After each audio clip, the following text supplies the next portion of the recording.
नर्मदा की लहरों में शांति का सागर, मन मंदता पर विराजे शंकर। ओमकारेश्वर ज्योति का प्रकाश।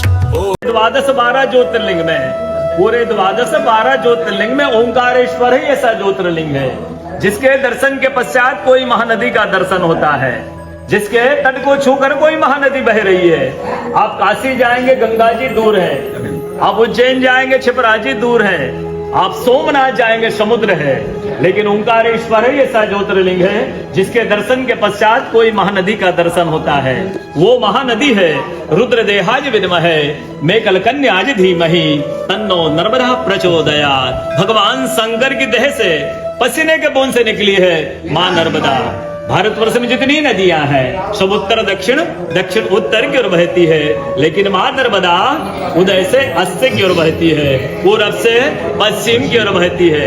सब नदियों में नर्मदा ही नदी ऐसी नदी है जिसके जितने कंकर हैं सब शंकर है, जिसके जितने कंकर हैं सब शंकर है। नर्मदा पुराण में ये भी कहा गया है कि नर्मदा जल के स्पर्श होने जो शिवलिंग निकलते हैं उनको डायरेक्ट पूजा कीजिए, उनको प्रतिष्ठा की आवश्यकता नहीं है। नर्मदा जल स्पर्श होने से वो स्वयं प्रतिष्ठित हो जाते हैं।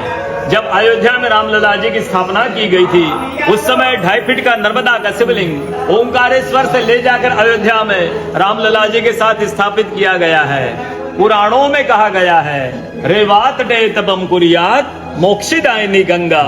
कलयुग में आपको तप करना है तो नर्मदा किनारे आइए, कलयुग में आपको मोक्ष चाहिए तो गंगा किनारे जाइए। रेवात डे तपम कुरियात मोक्षदायिनी गंगा। कलयुग में एक तपस्वी संत का अनुभव बताता हूं मैं आपको, जिन्होंने नर्मदा किनारे बैठ करके नर्मदा का वर्षों तक नर्मदा का तप किया, नर्मदा का भजन किया। जब वो देखते हैं भजन करते समय सुबह 3 से 4 बजे ब्रह्म मुहूर्त में एक कोई बुजुर्ग माँ आती है, वो नर्मदा स्नान करके लौट जाती है। संतों को जिज्ञासा हुआ किस बुजुर्ग माँ को मैं वर्षों से देख रहा हूँ नर्मदा स्नान करके लौट जाती है। कल मैं इस माई से पूछूंगा। वो माई सुबह 3 से 4 बजे ब्रह्म मुहूर्त में नर्मदा स्नान करके लौट रही थी। संत ने देखा माई जा रही है नर्मदा स्नान करके। संत दौड़ते गए माई के पास, माई से पूछा है माई मैं वर्षों से आपको देख रहा हूँ नर्मदा स्नान करके लौट जाती है माई अपना परिचय दीजिए। तो माई अपना परिचय देती है कि मैं गंगा हूँ, कलयुग में शुद्धिकरण करने के लिए नर्मदा स्नान करने के लिए आती हूँ। बोलो गंगा मैया की जय, नर्मदा मैया की जय, ओंकारेश्वर भगवान की जय, आज के कथा के आनंद की जय, सारे भक्त और भगवान की जय। नमः पार्वती पते हर हर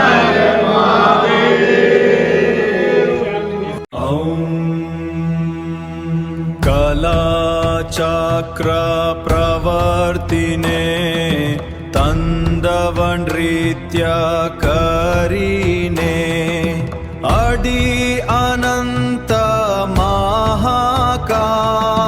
जय महाकाल, जय महाकाल, जय महाकाल।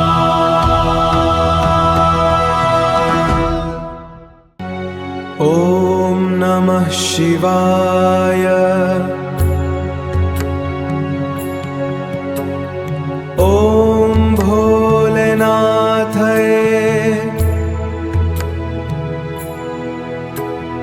हर हर।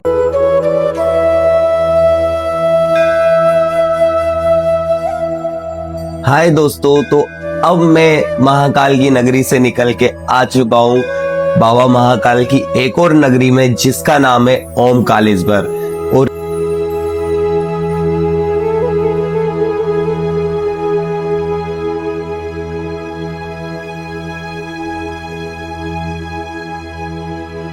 एक और कहानी है यहाँ की जो कि बहुत ही अमेजिंग है, मैं आपको बताना चाहता हूँ। महाकाल पूरे 3 लोक का ब्रह्मांड करते हैं, लेकिन आपको पता है कि वो विश्राम करने कहाँ आते हैं? वो विश्राम करने आते हैं ओमकालेश्वर। ऐसी मान्यता है कि वो ओमकालेश्वर में विश्राम करने आते हैं। और एक मान्यता ऐसी भी है कि मंदिर का जब गेट रात में लगाते हैं पंडित जी, तो वो जो 64 पासा होता है उसको पूरा कंप्लीट करके सजा के रख देते हैं। और जब सुबह जैसे गेट खुला मिलता है तो वो पूरा पासा बिखरा हुआ मिलता है, तो मीन्स कि शिव जी वहां जरूर आते हैं, रोज आते हैं, विश्राम करने आते हैं। और आपको एक चीज बता दूं, एकमात्र ऐसी नदी है जो आपने आगे पंडित जी की वीडियो में देखा ही होगा कि नर्मदा जी एकमात्र ऐसी नदी है जो एक ज्योतिर्लिंग के दर्शन के बाद एक पवित्र नदी का दर्शन होता है। एक कहावत है, नर्मदा के कंकर उठते शंकर। इसका मतलब यह है नर्मदा मैया का कंकर शिव जी माने जाते हैं। जैसे कि नर्मदा मैया के जो भी कंकर है ना, उन्हें प्राण प्रतिष्ठा की जरूरत नहीं होती, साक्षात वो शिव जी ही है। और रामलला की मूर्ति भी नर्मदा जी मैया से ही लेके जाई गई थी, तो आप उस चीज से भी पता कर सकते हैं। दोस्तों, कहा जाता है महाकाल नगरी उज्जैन में तो सिर्फ किस्मत वाले आते हैं, लेकिन ऐसा कहा भी जाता है कि ओमकालेश्वर में नर्मदा मैया और शिव जी जब खुद बुलाते हैं इंसान को तभी जाना पड़ता है। तो हम निकलते हैं हमारी अगली मंजिल पर। हर हर महादेव। ओमकालेश्वरी मात्र एक ऐसा मंदिर है जहां पर 2 जगह दर्शन करने के बाद एक ज्योतिर्लिंग आपका दर्शन कंप्लीट होता है। कहा जाता है कि जिस तरीके से यहाँ शंकर जी विराजित हैं, वैसे ही नर्मदा मैया के उस पार ममलेश्वर में शंकर जी के साथ साथ पार्वती जी भी हैं।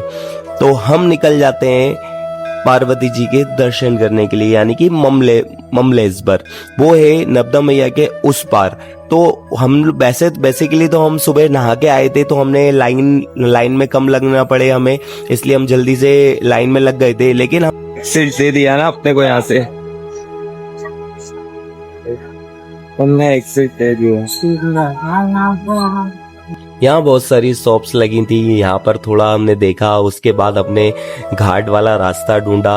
यहाँ भी एक घाट था और यहाँ पर एक्चुअल में क्या नाव ज्यादा थी, तो हमने एक शांतिपूर्वक घाट ढूंढा यहाँ पर नहा सके। वैसे कि मुझे तैरना तो आता है, लेकिन इतना हाईली वाला तैरना नहीं आता है कि डायरेक्टली मैं बहुत गहरे में कूद जाऊं। तो मैंने नॉर्मली जो घाट था यहाँ पर मस्त आराम से नहाया। और उसके बाद ये क्या, जिम वालों को एक आदत रहती है कि हर कहीं पोज देने लगते हैं, तो ये मैंने पोज दिया। फिर हम लोग यहाँ से एक बोट में बैठते हैं, बोट में थोड़ा सा हमने फोटो वीडियो लिए और बाकी में इस बोट पे बहुत अच्छा लग रहा था। और हम यहाँ से बोट से उस पार पहुँचने के लिए रेडी हो जाते हैं। और जब तक आप इस बोट के थोड़े व्यू का भी मजा लीजिए।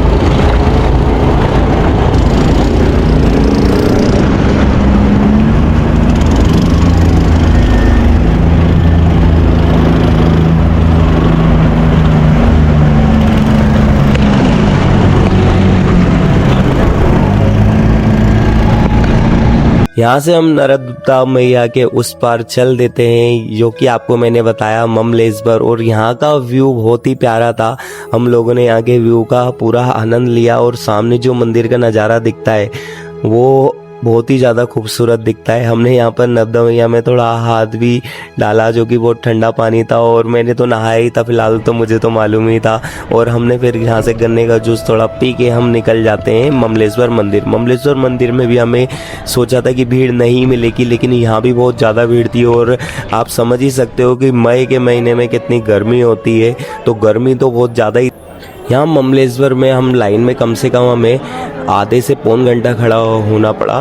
तो मेरे को एक चीज़ सोची, यहाँ कुछ लोग आपस में लड़ रहे थे कि हम आगे जाएंगे हम पीछे जाएंगे, बट मुझे ऐसा लगता है कि जैसे कि आप मंदिर में जा रहे हो, आप मन की शांति के लिए जा रहे हो, अगर आप बाहर लड़ रहे हो, लोगों से झगड़ रहे हो, या फिर आप गाली बक रहे हो और फिर आप अंदर मंदिर में जाके दर्शन कर रहे हो, तो मैं ये सोच रहा हूँ कि फिर आप क्यों जा रहे हो मंदिर, क्यों दर्शन करने जा रहे हो, अगर आप में ये सब ही गुण नहीं है तो।